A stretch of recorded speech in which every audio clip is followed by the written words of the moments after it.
Hi, I'm PrepperMark, and today I want to talk to you how my prepping skills and some of my prepping supplies got put to the test here recently. About 5 days ago, I was sitting at the breakfast table having breakfast, and all of a sudden I smelled something that didn't smell right. So I went downstairs to check on my wood-burning furnace, and I smelled a foul odor down there, but my furnace is alright, so I decided to open up the trap door on my chimney clean out there, and sure enough, my chimney is on fire. I had a flue fire. Now, for people who don't know what a flue fire is, it simply means your chimney's on fire, and the way this happens is, when you burn wood, the smoke of the burnt wood has creosote in it. And as it exits your chimney, it deposits it on the sides of your chimney. So you get a creosote buildup on the inside of your chimney. And then you get a bunch of that buildup in there. You get a hot ember. If it gets really hot in there, it can combust. And basically, your chimney starts to catch on fire. And when it burns, you can get temperature in there up to 2,000 degrees. And then that causes your chimney liner to crack and your chimney itself to crack. And then what happens, where your chimney is attached to your house at, the fire can get through those cracks and catch your house on fire. Now, like I said, as soon as I seen my chimney was on fire, I ran upstairs and looked out the bathroom window, and I could see stuff flying out of the top of my chimney there. So my neighbor's next door cutting some trees down, so I ran over and got him quick. Now, the reason I did this was, that's how he cleans his chimney out. He catches his chimney on fire to clean it out. Now, you shouldn't do that. It's not safe to do that. He's been doing it for a while now. I don't know what to tell you, but that's definitely not what you want to do to clean your chimney out. Now, so he came over. By the time we got back to my chimney there, my Amish neighbor, he seen my chimney on fire, and he came over. So we stood around there watching. I had my cell phone ready, called 911 in case it started to catch my house on fire, and thank God it didn't. But it did crack my chimney really bad all over the place, and every crack there's smoke pouring out of it. Now, my suggestion is, don't do what I did. If your chimney's on fire or any other fire, call 911 right away and get the fire company on its way. Now, I would have called 911, and then that would have caught my house on fire. Good chance fire company would have been there by now and could have stopped the fire before it really did any damage. Now, by me waiting, and then my house would have caught on fire, then I called the fire department up. Then by the time they got here, a pretty good chance my whole house would have been gone. So, like I said, if you got any fire of any kind, no matter what, call 911 up right away. Now, the reason I didn't call them up, simple fact was, I thought between me and my neighbor, we have experience in chimneys and fires. Between him burning his out, me with my high tunnels and my barrel stoves in there, and the problems I ran into over the years and everything, you know, I got pretty much experience on it. So I really didn't want to call them unless I had to, because more than likely they would have came there and squirted water down my chimney. It would have gotten my wood burning furnace and put it out of commission at the very least, or maybe even ruined it. They probably would have started chopping holes in my walls and looked for hot spots. So I probably would have ended up getting smoke and water damage in my house, which I really didn't want.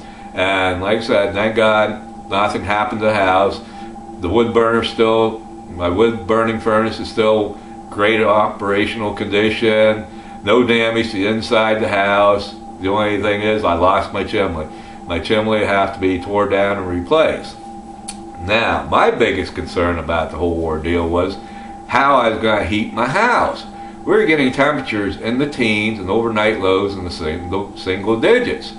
And all I could think is heating my house, keeping it warm, keeping the water pipes from freezing and anything else bad happening to it.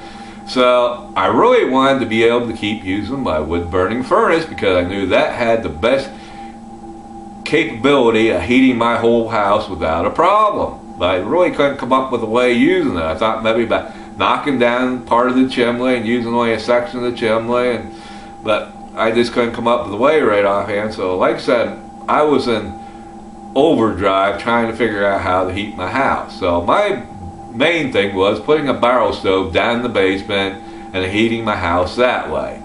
So I called a buddy of mine up, and he was going to come over. We were putting a barrel stove in the basement and hook it up there. That put off the most heat, so that do the best for heating my house. Now I had some other options too, but these were like the second option. My barrel stove was first option. These were the second options.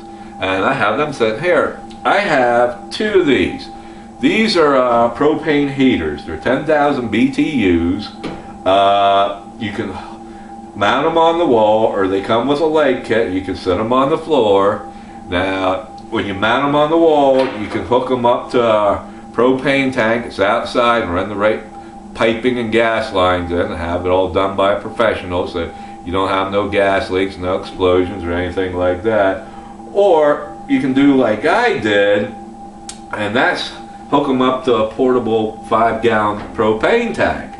Now the way I did that is I got a hose with a regulator on, and then this attaches right on the 5-gallon propane tank, and basically this is portable. I can take it anywhere and use it.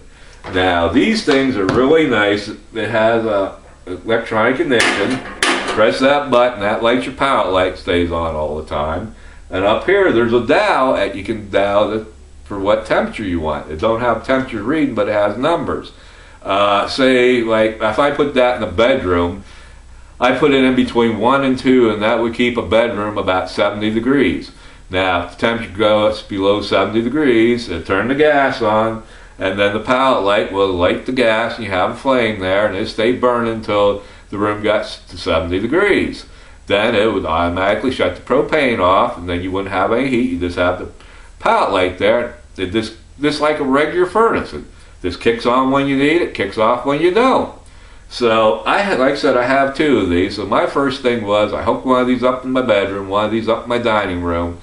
So I didn't want to lose the heat that I had in my house now, because if it would have fell down to 30 degrees in here, it would have been really hard if I just had these types of stoves to heat it back up again. So if I could keep the heat at 30, that would have been great. So I put those to use. Then I have a tank mounted heater here.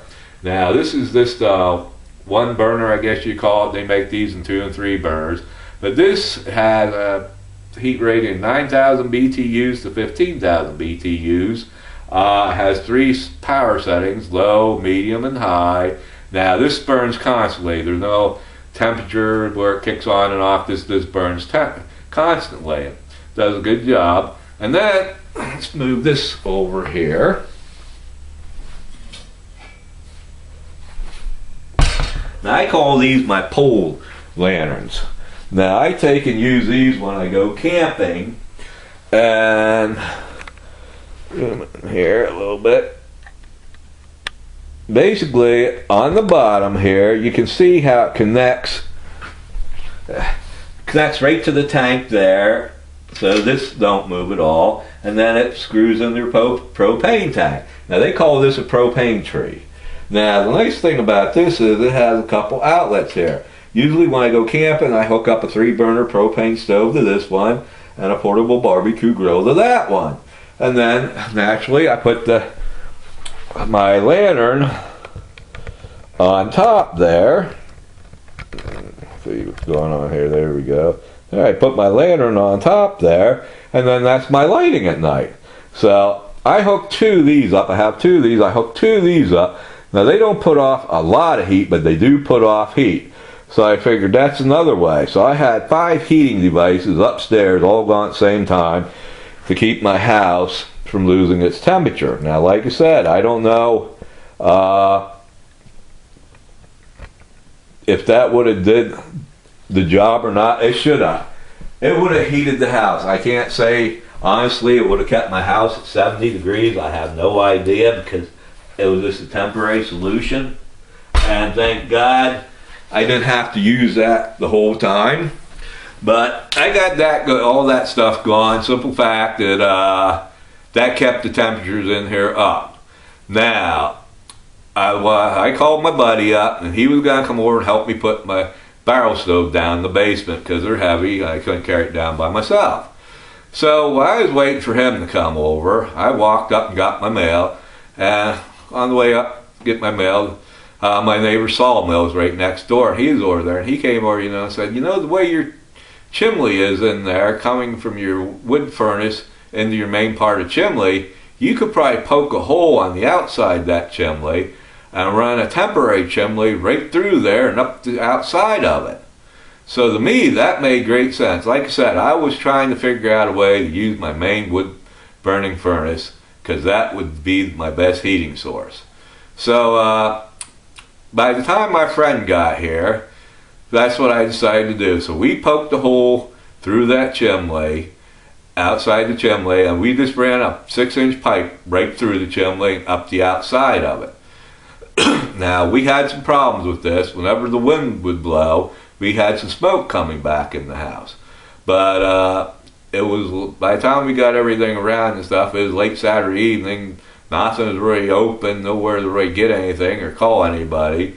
So we made this work with the chimney pipe I had around the house for my high tunnels.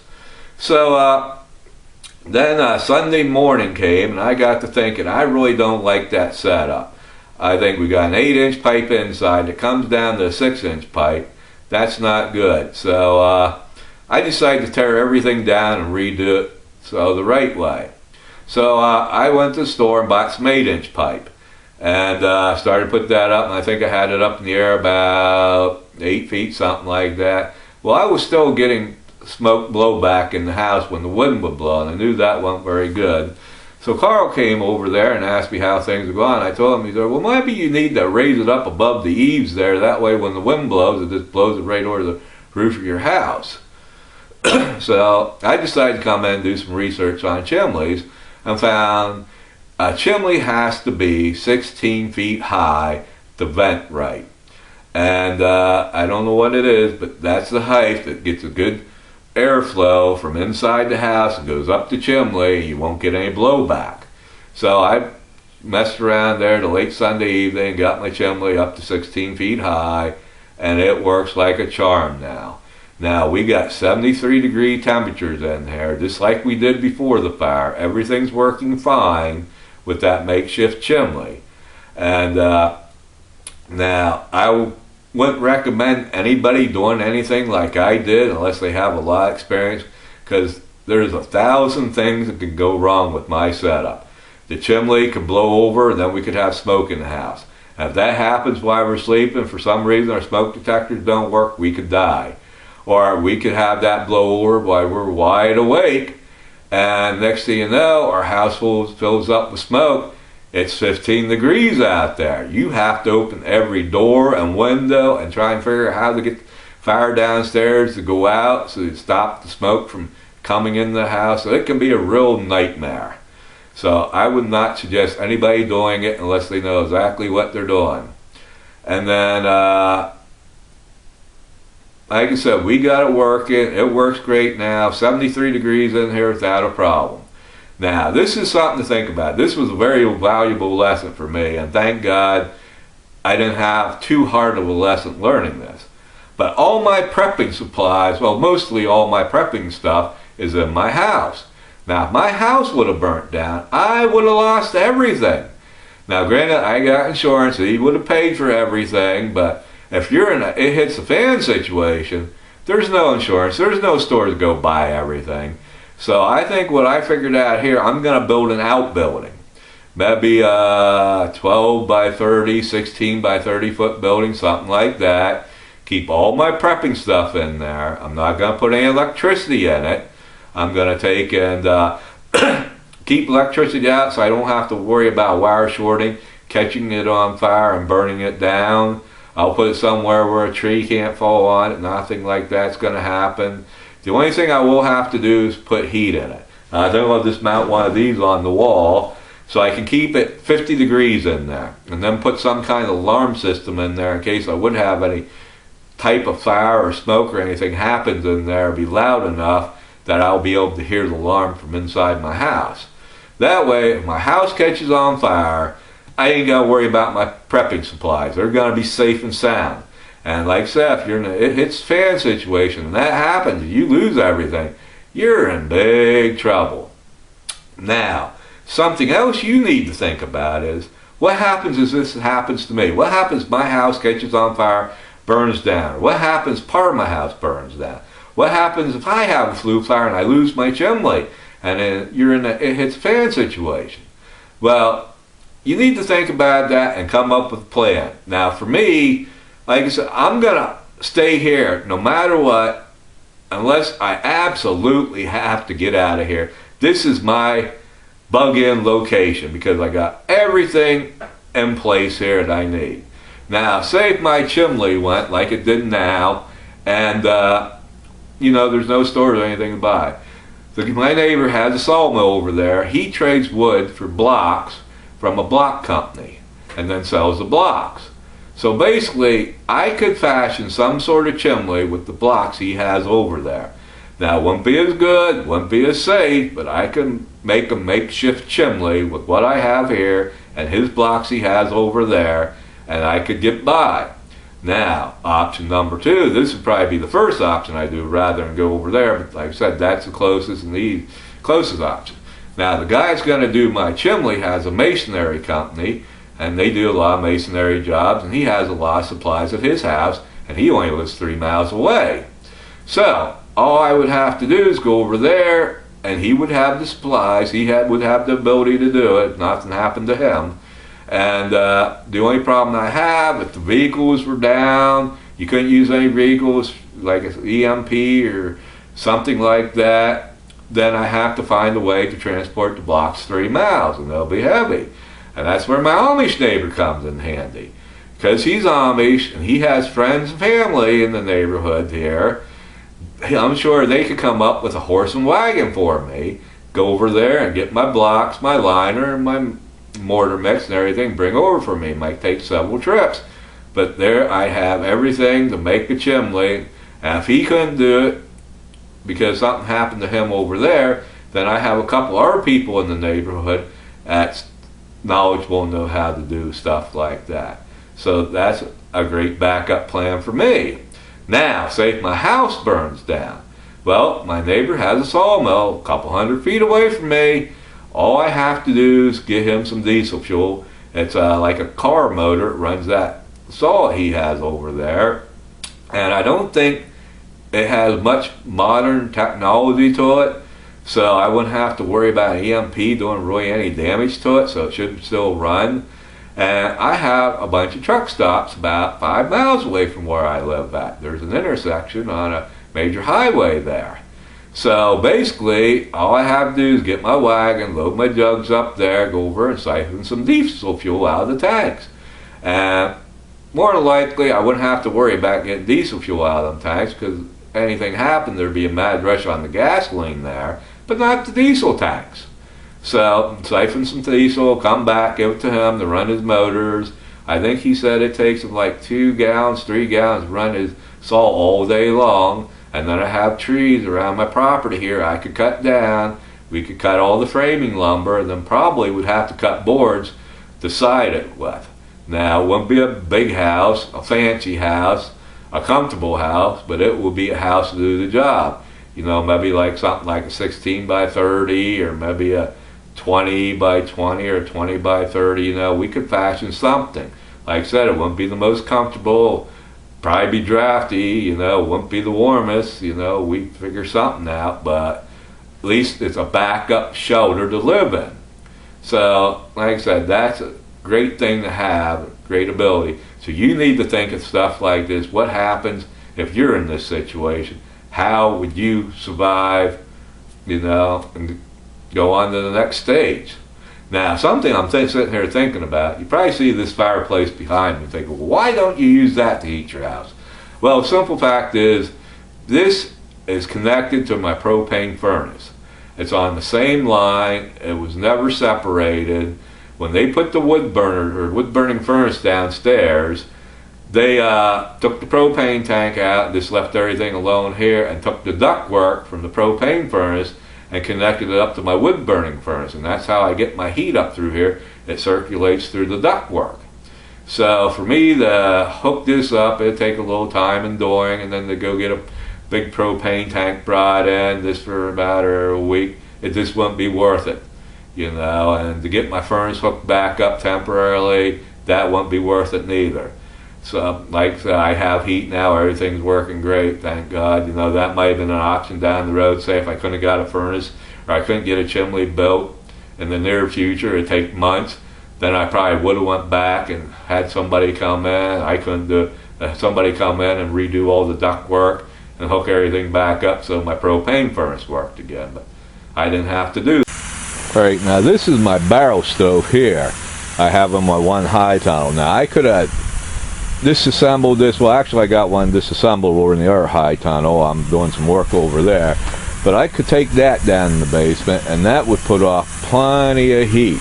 So that was my main option there. Put a barrel stove down in the basement. That would put out the BTUs, and that would do a good job heating the house. Now if I had any cold spots or something like that, then I could use the propane heaters for a backup. But this was the way I was going to go.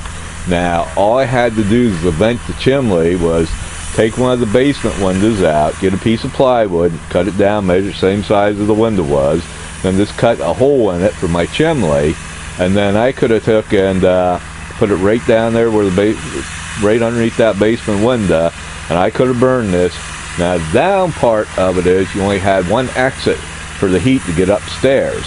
Now what I planned on doing was having a fan down at the bottom of the stairs and one at the top of the stairs, and get like a suction of the heat going right up through the stairway there and into the upper part of the house. Now that would have worked, and that's the way I was going. But then my neighbor came over and suggested something. He got to thinking a little while later and came over and said, you know, the way my furnace was and my pipe going into my chimney and everything, might make sense to go right through the chimney and come out the other side and run a temporary pipe that way. So we'll go and look at that next. And basically that's something probably I would have thought of eventually. Usually the way I think, I would have put the barrel stove down the base and hooked it all up and then thought about that, kicked myself in the butt for not thinking of it sooner. But let's go over here now and take a look at the chimney and take a look at my temporary chimney. Right, now here's the outside of the chimney, and this is going to be a little bumpy because I'm going to freehand this, but you should be able to see the cracks in the chimney here, and like I said, everywhere there was a crack, there was smoke pouring out of it, and I don't know how far up you'll be able to see the cracks, but let's give you a general idea. And I don't know what's behind the backside this chimney. Good chance it's not cracked. It could be, but there's a good chance it's not because my house didn't catch on fire. See if I can do them up here at the eaves. Oops. Now up here at the eaves, this whole thing was going on. I had smoke pouring out every which way. I don't know where the smoke was pouring out. Evidently the chimney's cracked up in there somewhere too, but it was scary. Like I said, I had smoke pouring out every which way. I still may have some fire damage underneath or behind this chimney. We won't know until you take and tear the chimney down, then we'll know for sure what, if any, damage is behind there. But that's a look at my chimney.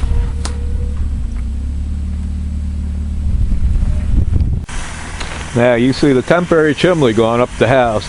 Now we came out about, well, right at ground level from the chimney. We went through the blocks there and came right out ground level and then came up there, which worked out great because the chimney rests right on the ground, the bottom part. Didn't have to jack it up or anything. That just worked out beautifully. Now you see the blocks around the bottom part there. That simple was, that's how I stabilized my chimney. They're all there to keep my chimney from moving in any which way it can. So far that's holding up pretty good. We had some main winds there, so that worked out pretty good. But and you can see going up the side of the house and see the mess we got there. The pallet the blocks was on and a bunch of other garbage. But yeah, that's the chimney going right up. Now the bad part of it is it's cold out, and that's a thin wall single line chimney, which ain't meant for being outside like it is. So So we're getting a lot of condensation buildup. And we'll take you over here and show you. Now, whoops, sorry about that. You can see the ice there. You can see the condensation building up and running down and basically forming ice. And the good thing is, so far this chimney's working. It ain't, you know, it's not permanent. I wouldn't suggest anybody else doing this unless you really know what you're doing. I do. Dealing with this in the high tunnels for some time, but this is working. I'm running my furnace. I'm keeping my house at 73 degrees. It's like it worked before, so hey, if it works, thank God. So I'll go back in the house and give you some more information here.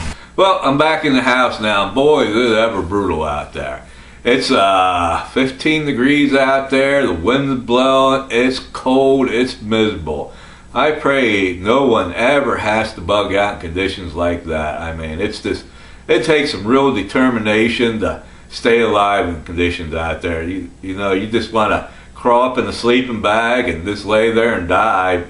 It's just so cold out. And this ain't even that bad. There's places that are a lot worse. What they see on the weather today, minus 30 with wind chills 30 below, or 60 below. Oh man, that'd be instant death in minutes. Like I said, I just hope we don't have to bug out in a situation like this, and if we do have to bug out, we get some form of shelter built before we have to endure something like this. But, well, now getting back to the subject, now I learned a very valuable lesson here in the last 5 days. Now, I prepare for a fire here. Now, if I ever would have a fire, I know the items I want to get out of the house because they're not replaceable. But I never really thought about my prepping stuff. You know, I just think if we have a fire, you know, just call an insurance company up. They'll cut me a check. I'll go call a contractor to build me a new house. Go to the store and get everything that I lost in the fire type situation. But thinking about it, if you're in a it hits the fan situation, you won't be able to do that. You know, if you have a fire and all your preps are in your house and you lose everything, you're in big trouble. So there's something else to think about now. You need to be prepared in case you would have a fire. Like I said, I think I'm going to build an outbuilding and make it somehow where I wouldn't have to worry about it catching on fire. And that's about all you can do. But like I said, I just don't want to be caught with all my prepping items in my house in case of a fire now. So I learned a very valuable lesson here in the last 5 days. Something else I want to go over again. If you're ever in a situation like I am, you have any type of fire, call 911. Don't do like I did. Get on the phone, call 911, and get the fire department on the way. Well, I think that's about it for today. I want to thank everyone for watching. Take care and God bless.